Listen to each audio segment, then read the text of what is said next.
Hello students and welcome back to our YouTube channel Vidyam. मैं हूं Anshita Jindal and I am a graduate from SRCC.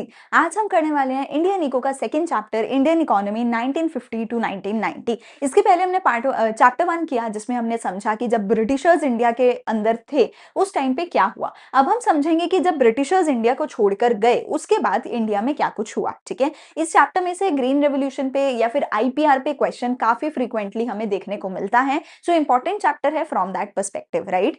अगर तुमने पिछले कोई भी लेक्चर देखना है, पिछला कोई भी वीडियो देखना है, तो डिस्क्रिप्शन में सारे लिंक्स हैं, सारी प्लेलिस्ट है, वहां से जाकर देख सकते हो। नोट्स वगैरह कुछ भी चाहिए तो टेलीग्राम, व्हाट्सएप, हर चीज का लिंक है, जाके फॉलो कर लो। चैनल को सब्सक्राइब कर दो, वीडियो को लाइक कर दो और कॉमेंट में अपने नाम की जल्दी से अटेंडेंस लगा दो एंड आ जाओ, शुरू करें Indian economy chapter number 2।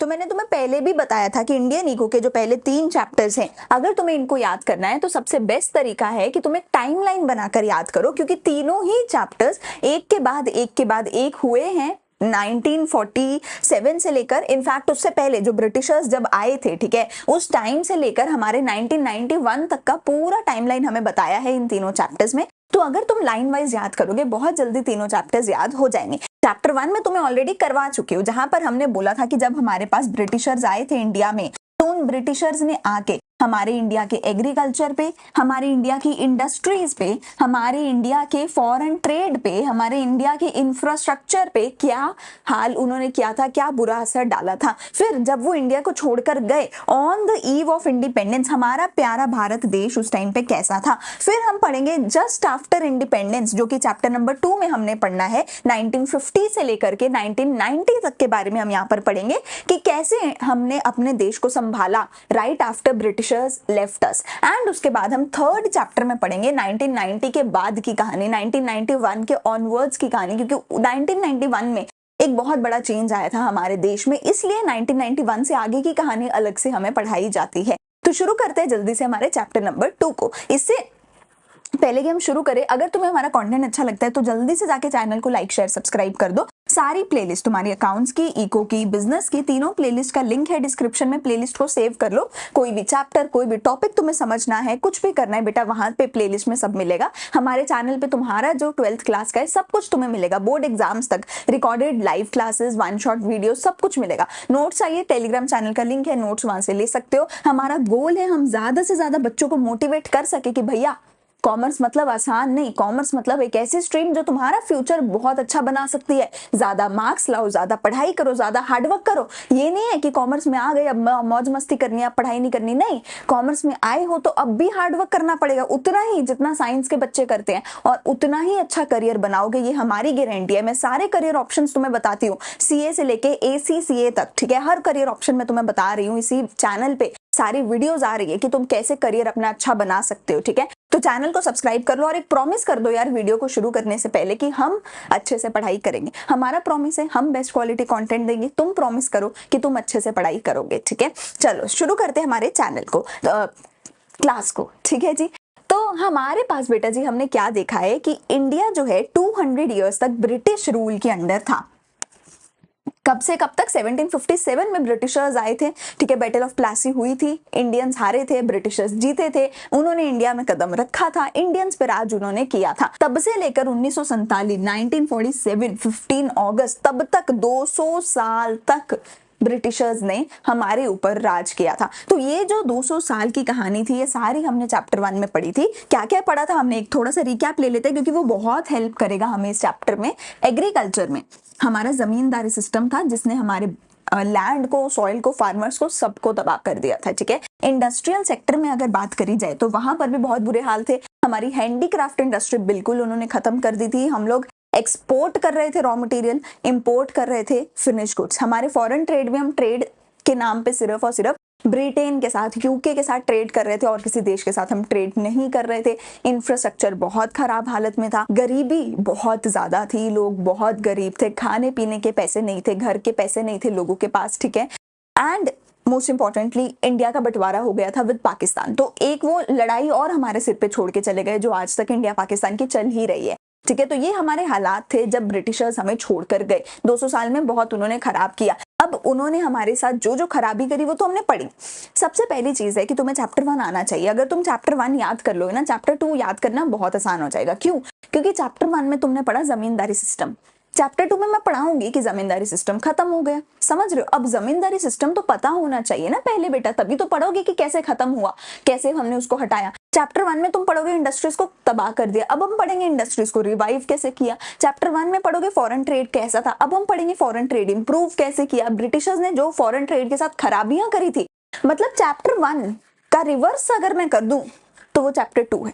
Chapter 1 का रिवर्स, एग्जैक्टली रिवर्स अगर मैं कर दूं तो वो चैप्टर नंबर 2 है। ठीक है, इस माइंडसेट से पढ़ना है पूरा चैप्टर कि अच्छा हाँ चैप्टर 1 में एग्रीकल्चर में ऐसा हुआ था तो इसका रिवर्स ऐसा होगा तो ये हो गया। वो चैप्टर 2 एक बिल्कुल मुश्किल नहीं है, बस इतना सोच लो मुझे चैप्टर 1 याद करना है, मुझे आता है, मुझे पता होना चाहिए, अब मैं उसको रिवर्स कर दूंगा, मेरा चैप्टर नंबर 2 मेरे सामने आ जाएगा। अब बेटा जब ब्रिटिशर्स हमें छोड़ के गए, हमारे सामने भारत देश के लोगों के सामने 2 मेजर चैलेंजेस थे। देखो ब्रिटिशर्स के आने से पहले ना हमारा सिस्टम अलग चलता था, राजा महाराजा वाला सिस्टम चलता था। फिर 200 साल तक ब्रिटिशर्स आए। ब्रिटिशर्स ऑब्वियसली उनकी सरकार थी, वो हमारे देश की सरकार नहीं थी जो हमारे भले का सोचेगी। तो 200 साल तक उन्होंने कभी मेरे भले का सोचा ही नहीं है। उसके बाद अब हुआ है क्या? अब हुआ है इंडिया वापस से आजाद। तो अब तुम वापस से किंग वाले सिस्टम पे तो नहीं जा सकते हो, अब तुम्हें जाना पड़ेगा डेमोक्रेसी की तरफ।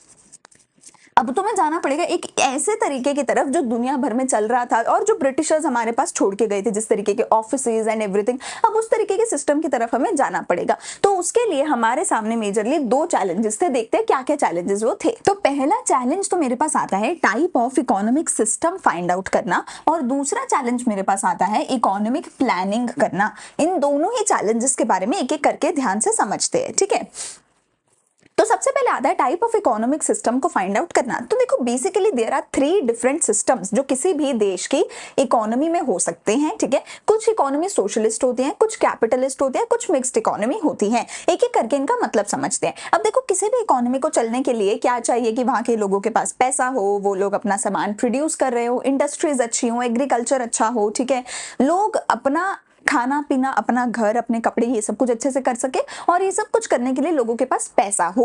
और पैसा कहां से आएगा? इंडस्ट्री से काम करके कमाया जाएगा। तो हर एक देश चाहता है कि वो प्रॉस्पेरस हो, लोग अपना सब कुछ खुद से कर सके, पैसा कमा सके, इतना हमारा फला फूला देश हो। अब इसके लिए 2-3 अलग अलग तरीके हमारे पास हो सकते हैं। या तो हम बोले हमारे देश की सरकार को कि तुम अपने हिसाब से सब कुछ करो, सरकार जो बोलेगी सिर्फ वही होगा, हर एक चीज सरकार से पूछ के करी जाएगी। इट्स लाइक आप कह सकते हो कि घर पे सिर्फ और सिर्फ मम्मी पापा की ही चलती है, मम्मी पापा किसी की नहीं सुनते, वो उनको जो सही लगेगा वो करेंगे, जो उनको गलत लगेगा वो नहीं करेंगे, वो किसी की नहीं सुनने वाले। बच्चे कुछ भी बोलते रहे वो नहीं सुनेंगे। दूसरा सिस्टम क्या हो सकता है? माँ बाप की कोई सुनेगा नहीं, सिर्फ और सिर्फ बच्चों की चलेगी। अब बच्चे भी डोमिनेंट हो सकते हैं, कई घरों में होता है ना कि बच्चे ही हैं, सिर्फ वो जो बोलेंगे वही होगा, माँ बाप की कोई नहीं सुनता है, जो बच्चों ने कह दिया वो होगा। मतलब माँ बाप जो चाहते हैं वो हो या ना हो, ठीक है, बच्चे जो चाहते हैं वो होगा, बच्चों को जो गलत लग रहा है वो नहीं होगा, जो सही लग रहा है वो होगा। तीसरा सिस्टम क्या हो सकता है जो कि बेस्ट हो सकता है कि माँ बाप की भी थोड़ी थोड़ी चलती रहे, बच्चों की भी थोड़ी थोड़ी चलती रहे। क्यों? क्योंकि कुछ चीजें ऐसी होंगी जहां पे माँ बाप को ज्यादा एक्सपीरियंस होगा, ज्यादा अकल होगी, ज्यादा उनके पास शायद पैसा हो सकता है, ज्यादा पावर हो सकती है।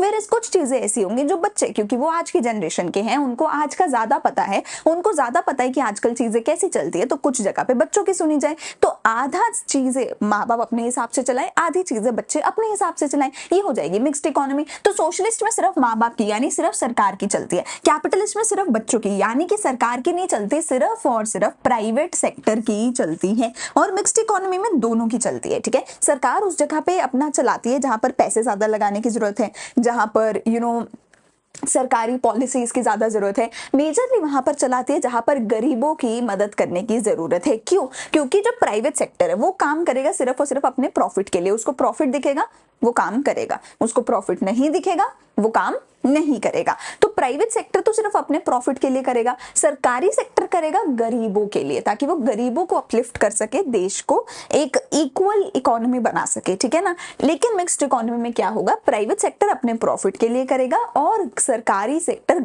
गरीबों की मदद करने के लिए काम करेगा। तो सोशलिस्ट इकोनॉमी क्या है? Means of production are owned, यानी कि जितने भी मीन्स ऑफ प्रोडक्शन है, लैंड, लेबर, कैपिटल, एंटरप्रेन्योर, ठीक है ना, जो भी हमारे फैक्टर्स ऑफ प्रोडक्शन है, मीन्स ऑफ प्रोडक्शन है, इनको ओन कौन करेगा, इनको कंट्रोल कौन करेगा, इनको ऑपरेट कौन करेगा? गवर्नमेंट, ठीक है। ओन करना, कंट्रोल करना, ऑपरेट करना, तीनों काम कौन करेगा? सरकार। यहां पर मींस ऑफ प्रोडक्शन कैपिटलिस्ट में ओन कौन करेगा, कंट्रोल एंड ऑपरेट कौन करेगा? Private sector. And private sector क्यों करेगा? अपने खुद के प्रॉफिट्स को अर्न करने के लिए। मिक्स्ड इकोनॉमी में क्या होगा? Public sector and the private sector are allotted their respective roles for solving the central problems of the economy. Economy की जो भी प्रॉब्लम्स हैं उनको सॉल्व करने के लिए private sector and the public sector मिलकर काम करेंगे। अब यहाँ पर देखो डिफरेंस क्या है, एक कैपिटलिस्ट और सोशलिस्ट इकोनॉमी में क्या डिफरेंस है। मिक्स्ड इकोनॉमी तो इन दोनों का मिक्सचर होगा, पर कैपिटलिस्ट और सोशलिस्ट समझ लेते हैं ताकि हमें समझ आ जाए कि मिक्स्ड इकोनॉमी में क्या होगा, क्योंकि मिक्स्ड इकोनॉमी इन दोनों का सम टोटल है, ठीक है ना। तो हमारी तीन सेंट्रल प्रॉब्लम्स है, व्हाट टू प्रोड्यूस, क्या प्रोड्यूस करोगे, हाउ टू प्रोड्यूस, कैसे करोगे, फॉर हुम टू प्रोड्यूस, किसके लिए करोगे। व्हाट टू प्रोड्यूस में आपके पास आएगा कि आप रोटी कपड़ा मकान बनाना चाहते हो, या फिर आप वॉर टाइम गुड्स जैसे कि आप बॉम्ब्स, एयरक्राफ्ट्स, है ना, शिप्स, ये सब कुछ बनाना चाहते हो जिससे कि तुम वॉर लड़ सको, या फिर तुम पीस टाइम गुड्स बनाना चाहते हो, रोटी कपड़ा मकान ये बनाना चाहते हो। हाउ टू प्रोड्यूस में आएगा तुम लेबर की मदद से बनाना चाहते हो या कैपिटल की मदद से, लेबर इंटेंसिव या कैपिटल इंटेंसिव टेक्निक।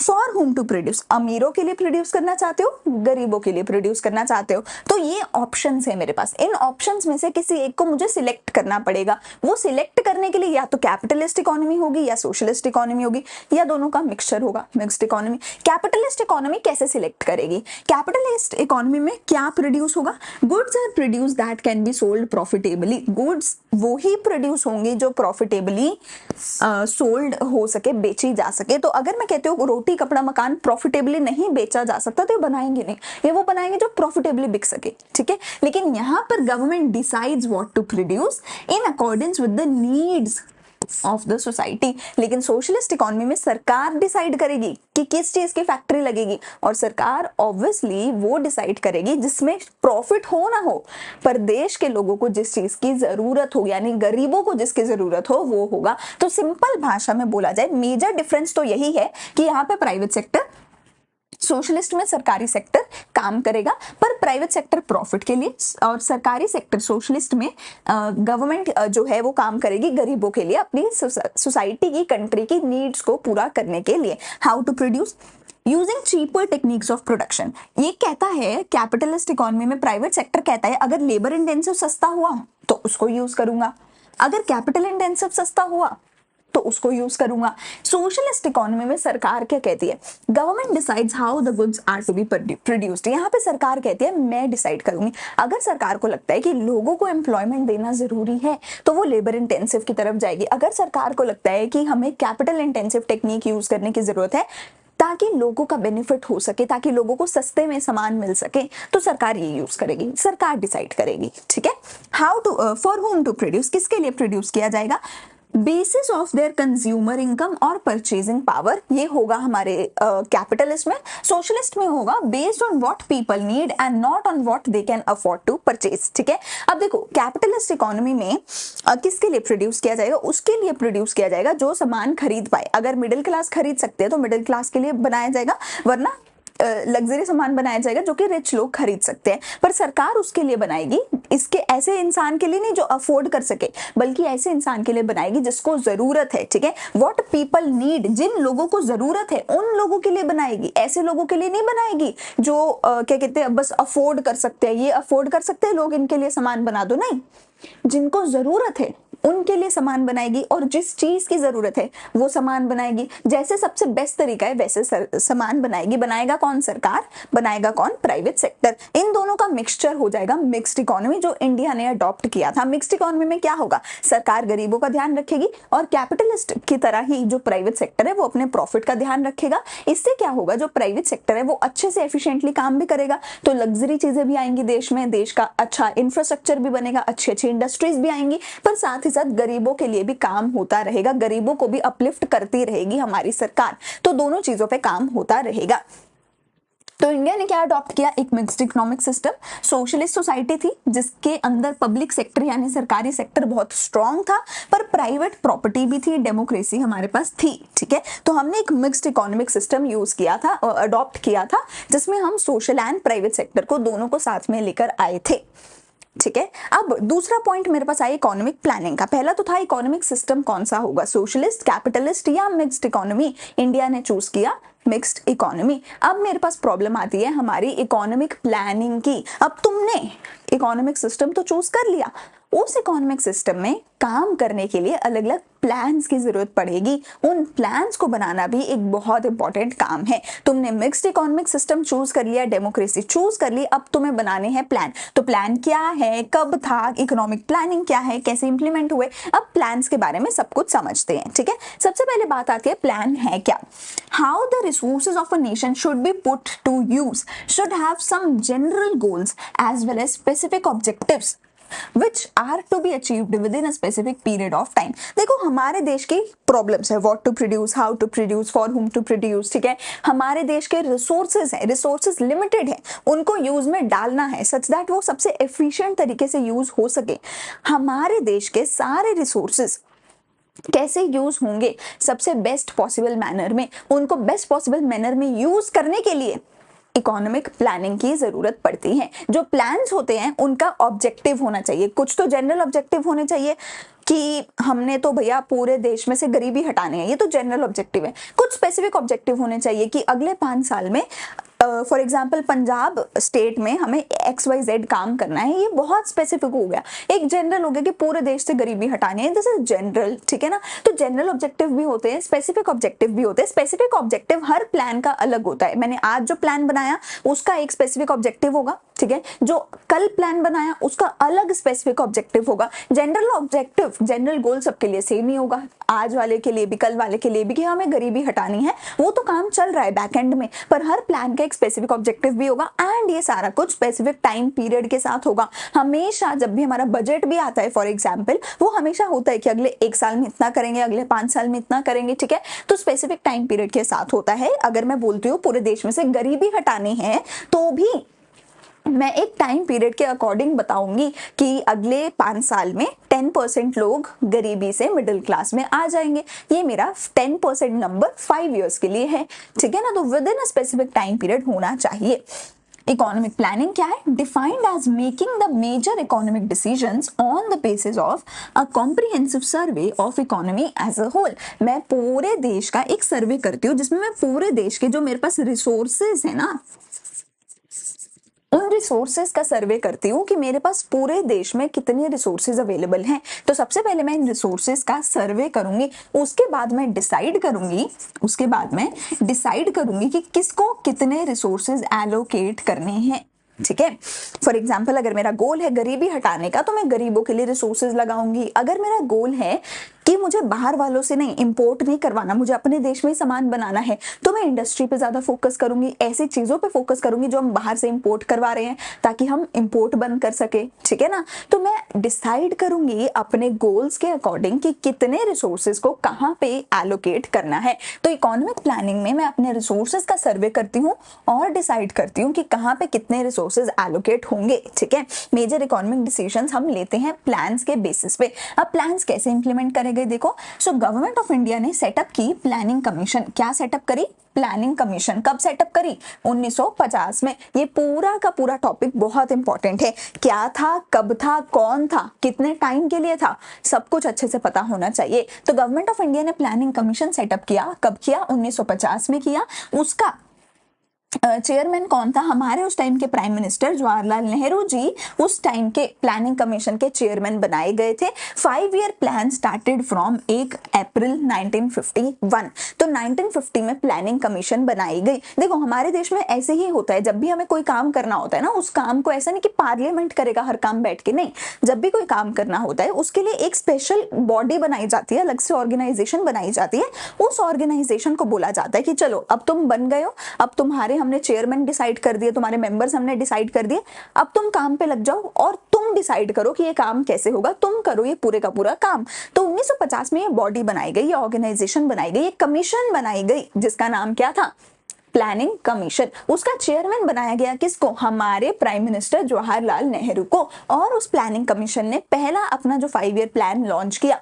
कब लॉन्च किया? 1 अप्रैल 1951 से। उसके बाद 5 साल तक प्लान्स चलते थे, 5 साल के बाद दोबारा से प्लान बनाया जाता था। यानी कि 1 अप्रैल 1951 को क्या बना था, हमारा फर्स्ट 5 ईयर प्लान। तो पहला 5 ईयर प्लान मेरा 51 में बना था, ये 5 साल तक ये प्लान चला, फिर इस प्लान का टाइम पीरियड हो गया खत्म। उसके बाद 5 साल के बाद दोबारा से 5 ईयर प्लान बनाया जाएगा। ठीक है जी, तो ये हो गए हमारे 5 ईयर प्लानिंग का सिस्टम। और एक चीज याद रखना है, 5 ईयर प्लानिंग का सिस्टम इंडिया में, चाइना में, पाकिस्तान में, हम सब ने ही ये 5 ईयर प्लानिंग का सिस्टम शुरू किया था। ऐसा नहीं सिर्फ इंडिया ने कुछ सोचा 5 साल का प्लान बना दिया, 5 साल का नहीं, मोस्टली काफी देशों ने ऐसे ही किया था। चाइना, पाकिस्तान में तो आज भी ये सिस्टम चलता है, 5 ईयर प्लानिंग होती है। तो हम क्या करते हैं, इस 5 ईयर प्लान में डिसाइड करते हैं कि आने वाले 5 साल में हम क्या करेंगे। अच्छा, आगे वाले 5 ईयर प्लान में ये भी बताया जाता है कि पिछले 5 ईयर प्लान में कितना काम हुआ था। ठीक है, उसके अकॉर्डिंग हम फिर बजट एलोकेट करना, कहाँ पे कितना काम होगा। वही मैं कह रही हूँ कि अगले 5 साल में 10% लोगों को, 20% लोगों को गरीबी से बाहर निकालेंगे। तो 5 ईयर के लिए हम गोल सेट कर रहे हैं कि इतना इतना काम करेंगे, कैसे कैसे करेंगे, वो इस 5 ईयर प्लान में लिखा जाता था। लेकिन ये जो 5 ईयर प्लानिंग का सिस्टम था, ये 1951 में शुरू हुआ पर खत्म हो गया। खत्म कब हो गया, 2012 से 2017 का जो प्लान था 5 ईयर प्लान, वो आखिरी 5 ईयर प्लान था। उसके बाद हमने कभी भी 5 ईयर प्लान नहीं बनाया। ठीक है, तो ये हमारा लास्ट 5 ईयर प्लान था। अब जो ये प्लानिंग का सिस्टम है ये खत्म हो चुका है। प्लानिंग कमीशन जो है वो खत्म हो चुकी है। प्लानिंग कमीशन को हमने क्या बना दिया था, नीति आयोग बना दिया था। कब बना दिया था, 1 जनवरी 2015 को, 1/1/2015 को हमने प्लानिंग कमीशन को नीति आयोग में चेंज करा उसका नाम। और फिर 2017 के बाद कभी हमने 5 ईयर प्लान बनाए ही नहीं, हमने 5 ईयर प्लानिंग का सिस्टम ही खत्म कर दिया। ठीक है, तो in the place of planning commission government has constituted the NITI Aayog. ठीक है, तो क्या क्या हमें समझ आया, 1950 में प्लानिंग कमीशन बना, जवाहरलाल नेहरू को उसका चेयरमैन बनाया। पहला 5 ईयर प्लान 1 अप्रैल 1951 से शुरू हुआ, आखिरी 5 ईयर प्लान 2017 तक था, 12 से 17 वाला था। एंड प्लानिंग कमीशन को नीति आयोग में ट्रांसफर किया गया, चेंज किया गया उसका नाम 2015 में। ये कुछ एक मेजर हाइलाइट्स थे जो तुम्हें याद करने हैं। अब बात आती है goal of 5 year plan. 5 year plans के गोल्स क्या थे, तो उसके गोल्स थे जेम्स। 5 ईयर प्लान्स के गोल्स क्या क्या थे, जेम्स थे। ठीक है, growth, equity, modernisation and self reliance, ये सारे के सारे क्या थे, गोल्स थे हमारे 5 ईयर प्लान्स के। ठीक है, देखो पहला गोल क्या है मेरे पास, ग्रोथ। ठीक है, एक एक करके सारे गोल्स को हम समझते हैं। दूसरी चीज, ये जो गोल्स का जो टॉपिक है इसको इंपॉर्टेंट मार्क कर लेना बेटा, क्योंकि इसके ऊपर ना 100% क्वेश्चन आएगा। ठीक है, इसके ऊपर 100% क्वेश्चन आएगा। एक क्वेश्चन आता है, ग्रोथ विद इक्विटी हमने कैसे किया, कि ग्रोथ और इक्विटी दोनों के बारे में बताना है। या क्वेश्चन आ जाएगा 5 ईयर प्लान के गोल्स के बारे में बताओ। ये तो सिंपल से सिंपल क्वेश्चन हो गया। इससे डिफिकल्ट लेवल का हो गया, ग्रोथ विद इक्विटी के बारे में बताओ। इससे अगला आ जाता है, सेल्फ रिलायंस इंडिया ने कैसे किया, मॉडर्नाइजेशन का क्या मतलब होता है। जैसे मॉडर्नाइजेशन में 2 सब पॉइंट्स होते हैं जो मैं बताऊंगी, तो बच्चों वो 2 सब पॉइंट याद ही नहीं करते और क्वेश्चन यही होता है कि मॉडर्नाइजेशन में क्या क्या था, तो वो 2 सब पॉइंट बताने होते हैं। ठीक है, तो ये बहुत इंपॉर्टेंट क्वेश्चन है, इसके ऊपर क्वेश्चन आता है, केस स्टडी काफी बार इसके ऊपर आती है। सो प्लीज इसको इंपॉर्टेंट मार्क कर लेना। अब ग्रोथ का क्या मतलब है, देखो हमारे देश की जो जीडीपी थी, अगर वो ग्रो हो रही है, वो बढ़ रही है, तो इसी को ग्रोथ बोला जाता है। एंड वो जीडीपी हर एक डिफरेंट सेक्टर से बढ़ रही है, इसको एक्चुअल मायने में ग्रोथ बोला जाता है। मैं कहती हूँ सिर्फ मेरा एग्रीकल्चर सेक्टर बढ़ रहा है, उसकी वजह से मेरी जीडीपी बढ़ रही है, ये सही मायने में ग्रोथ नहीं है। सही मायने में ग्रोथ तो है कि मेरा एग्रीकल्चर, मैन्युफैक्चरिंग एंड सर्विस, तीनों सेक्टर बढ़ रहे हैं। ठीक है, तीनों सेक्टर्स बढ़ रहे हैं, तब जाके मैं बोलूंगी कि हाँ भैया जीडीपी एक्चुअल मायने में ग्रो हो रही है। और जब ब्रिटिशर्स हमें छोड़ के गए थे, उस टाइम पे हमारा ग्रोथ रेट कितना था, लेस देन 2% का था। अगर तुम्हें याद हो, हमने चैप्टर 1 के एंड में क्या पढ़ा था, इंडिया क्या थी, एक स्टेगनेंट इकोनॉमी थी। इंडिया में ग्रोथ हो ही नहीं रही थी, हमारी जीडीपी बढ़ ही नहीं रही थी। ठीक है, क्यों नहीं बढ़ रही थी, ऑब्वियसली क्योंकि ब्रिटिशर्स ने हाल ही इतना खराब कर रखा था, एग्रीकल्चर डिक्लाइन पे था, इंडस्ट्री का तो बुरा हाल कर दिया था, है ना, खत्म हो गई थी इंडस्ट्री तो हमारी। तो India was a stagnant economy, India का ग्रोथ रेट लेस देन 2% का था, which is technically stagnant only, which is why हमारे लिए बहुत ज्यादा इंपॉर्टेंट था कि हम अपनी जीडीपी को इम्प्रूव करें। एंड इम्प्रूव कैसे करें, तीनों सेक्टर्स को मिलाकर इम्प्रूव करें हम, ना जस्ट एग्रीकल्चर पे बल्कि मैन्युफैक्चरिंग पे, सर्विसेज पे, तीनों ही चीजों पे फोकस करें। GDP can be increased by increase in the country's capacity to produce the output of goods and services, increasing the supporting services like transport, banking, power, communication etcetera. तो हमें अपने सारे सेक्टर्स को ग्रो करना होगा ताकि हम ग्रोथ का जो ऑब्जेक्टिव है जीडीपी का वो फुलफिल कर सके। इसी को बेटा हम ये क्या बोलते हैं, इसी को हम बोलते हैं इंप्रूविंग द सेक्टोरल कॉम्पोजिशन। इसी को क्या बोलते हैं, इंप्रूविंग द सेक्टोरल कॉम्पोजिशन, यानी कि हर एक सेक्टर का जो कंट्रीब्यूशन है जीडीपी में वो बढ़े तो ही हम एक्चुअल मायने में बोलेंगे कि जीडीपी की ग्रोथ हो रही है। और ये कैसे कर सकते हैं कि मैन्युफैक्चरिंग पे भी फोकस करो, सर्विस सेक्टर पे भी फोकस करो, सब पे फोकस करो, सब में पैसा डालो, सबको ग्रो करने का ट्राई करो, तो जाके जीडीपी भी ग्रो हो जाएगी। दूसरा मेरे पास आया इक्विटी। इक्विटी का मतलब क्या होता है मेरे पास, इक्वालिटी। इक्विटी का मतलब क्या है, इक्वालिटी। ठीक है, मैं क्या चाहती हूँ, मेरे देश में सिर्फ अमीर ही और ज्यादा अमीर ना हूं, मैं चाहती हूँ कि मेरे देश का जो गरीब है वो भी अब ऊपर बढ़े, वो भी लोअर से मिडिल लेवल पर आए, मिडिल से रिच में जाए, हम ये चाहते हैं। एंड कोई भी देश ना ये नहीं चाहता होता कि उसके देश में इनइक्वालिटी हो, हर एक देश ये चाहता है कि उसके देश में इक्वालिटी हो। ऐसा ना हो कि अमीर और अमीर होता जा रहा है, गरीब और गरीब होता जा रहा है, हमें ये नहीं चाहिए। तो benefits of economic prosperity to reach the poorer sections instead only the richer section, सिर्फ अमीर को नहीं गरीब को भी बेनिफिट मिले। Reducing inequality in the distribution of wealth, distribution of wealth में inequality को खत्म करो by ensuring food, shelter and healthcare for every Indian household, हर एक इंडियन हाउसहोल्ड के लिए मैंडेटरी कर दो कि इतना तो हर सबको हमने पहुंचाना ही है, इतना तो सबको हम देकर ही रहेंगे। क्या, रोटी कपड़ा मकान, इतना तो हम सबको देकर रहेंगे, ये हमारा गोल होना चाहिए। ठीक है, क्योंकि जिसके पास रोटी कपड़ा मकान ही नहीं है ना, उसकी सारी उम्र रोटी कपड़ा मकान लेने में ही निकल जाएगी। तो यू शुड मेक श्योर कि एटलीस्ट सबके पास रोटी कपड़ा मकान तो है। मॉडर्नाइजेशन, जैसे मैंने बोला था, इसके दो पार्ट्स होते हैं। ठीक है, दोनों को अच्छे से याद करना है। Adoption of new technology is called modernisation to increase the production of goods and services.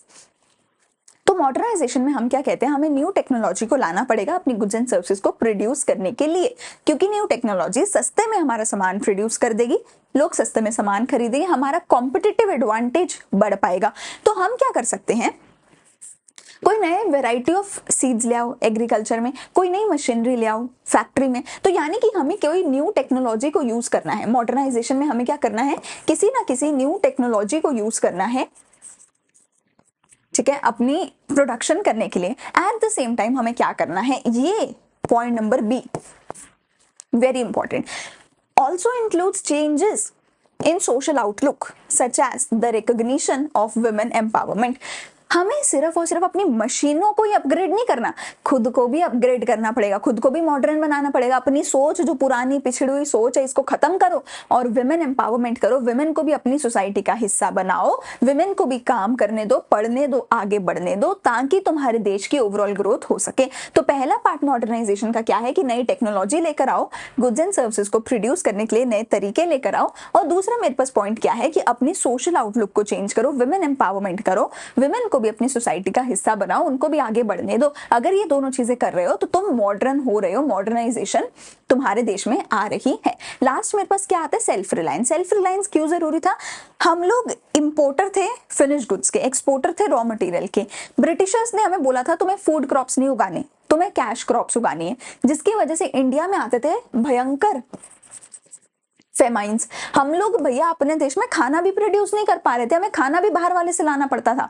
और सोच के देखो, अगर मैं यूके से इंग्लैंड से खाना प्रोड्यूस करवाती हूँ, खाना इंपोर्ट करवाती हूँ, और मेरी हो गई इंग्लैंड से लड़ाई, वो तो मुझे खाना देना बंद कर देगा, या वो मेरे खाने में कुछ मिला के भेज देंगे, तो मेरे तो देश के लोग भूखे मर जाएंगे या जहर की वजह से मर जाएंगे, समझ रहे हो। तो हम किसी पे इतना डिपेंडेंट नहीं हो सकते किसी भी देश के ऊपर कि वो हमें खाना और बेसिक चीजें हमें बाहर से मंगवानी पड़ रही है, हम ये नहीं कर सकते। So we have to stop importing and we have to become self reliant। क्यों, क्योंकि अगर किसी से लड़ाई हो गई, हम लड़ाई पाले नहीं सकते किसी से। क्यों, क्योंकि हम तो उन पे डिपेंडेंट है कि वो हमें रोटी कपड़ा मकान भेजेंगे, हमें लड़ाई पाल ही नहीं सकते हम। तो फिर से होगा ये कि कल को फिर से कोई आएगा हमारे ऊपर राज करेगा। क्यों, क्योंकि अगर हमने राज नहीं करने दिया तो वो हमारा खाना बंद कर देगा, है ना, खाने की सप्लाई बंद कर देगा, इंपोर्ट्स बंद कर देगा।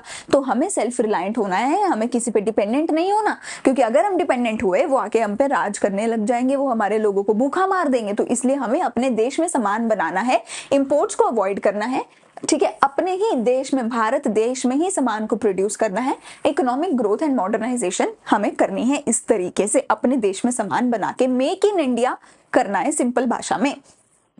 कैसे कर सकते हैं हम? Reducing our dependence on foreign countries to avoid foreign interference in economic and national policies. हमें अपनी डिपेंडेंस फॉरेन की कंट्रीज पे खत्म करनी होगी सो दैट वो लोग आगे हमारे देश में कभी इंटरफेयर ना करें। जो देश दूसरे पे डिपेंडेंट होते हैं ना, वो दूसरे देश फिर आके उनकी इकोनॉमिक एंड नेशनल पॉलिसीज में इंटरफेयर करते हैं। अगर हमारा देश यूएस पे बहुत ज्यादा डिपेंडेंट होने लग गया तो कल को यूएस क्या करेगा, आके हमारे देश में मतलब इलेक्शंस तक को इंटरफेयर करेगा, इलेक्शंस तक में आके इंटरफेरेंस करेगा, और जिसको यूएस चाहेगा उसको हमारे देश का प्राइम मिनिस्टर बना सकता है अगर हमने उसको इंटरफेयर करने दिया। ठीक है, तो हमें इंटरफेयर किसी को नहीं करने देना।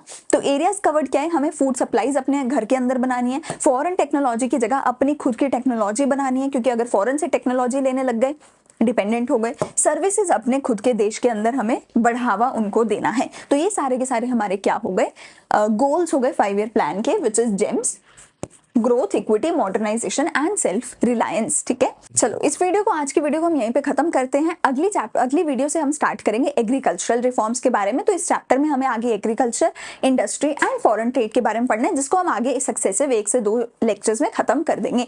अगर वीडियो अच्छी लगे तो चैनल को लाइक, शेयर, सब्सक्राइब जरूर करके जाना। कॉमेंट में कोई भी डाउट है तो डाउट जरूर पूछो, कहीं भी डाउट आ रहा है टाइम स्टैम्प डालो, अपने डाउट्स पूछो, I will answer each and every doubt. ठीक है, लेकिन उसके लिए चैनल को सब्सक्राइब जरूर करके जाना, दोस्तों के साथ शेयर जरूर करके जाना। ठीक है, मिलते हैं अगली वीडियो में।